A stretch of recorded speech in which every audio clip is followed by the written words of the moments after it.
Kiswahili? Kiswahili sawa sana.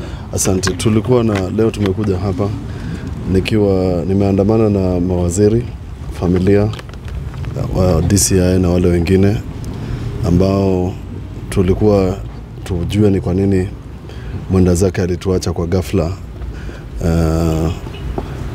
Saturday, na tumepata report. Wakati tulikuja hapa Jumamosi tulikuwa na wasiwasi na maswali ambayo tulikuwa na yamejibiwa. Swali la kwanza, kulikuwa na alama ilikuwa hapa kwa kichwa ambayo ilikuwa inatutia wasiwasi, alafu ukiangalia sura yake ulikuwa unaona kuna upungufu wa damu.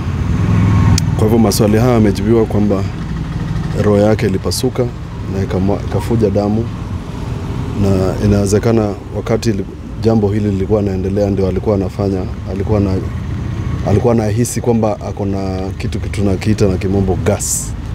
Alikuwa ameanza kufuja na inawezekana pia aligongwa wakati aidha kizunguzungu akipatwa na hiyo janga, ndio alama ilikuwa inaonekana kwa kichwa.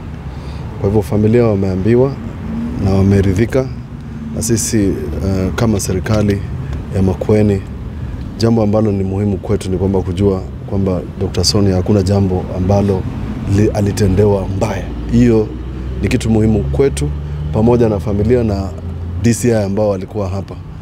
Kwa sababu mtu akifa ghafla kitu kama hiyo, maswali mengi yameibuka. Nimepigiwa simu na watu wengi sana, magavana, PSS, mawaziri ambao walifanya na Dr. Sonia, na ni vizuri tumepata majibu, ili pia familia ambao wako hapa na marafiki wapate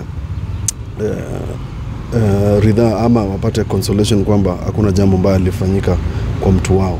Na sisi kama serikali tujue kwamba ni jambo ambalo linatokana na maradhi ambayo yalikuwa mwilini tangu miaka 12 iliyopita. Kwa hivyo tumefika hapo Jumamosi, tutampumzisha Sonia. Sisi tumepata nafasi, tumeonyeshwa kila kitu.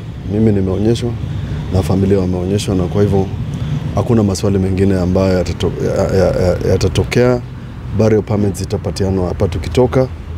Jumamosi tutampumzisha waziri Dr. Sonia Nzilani. Asante.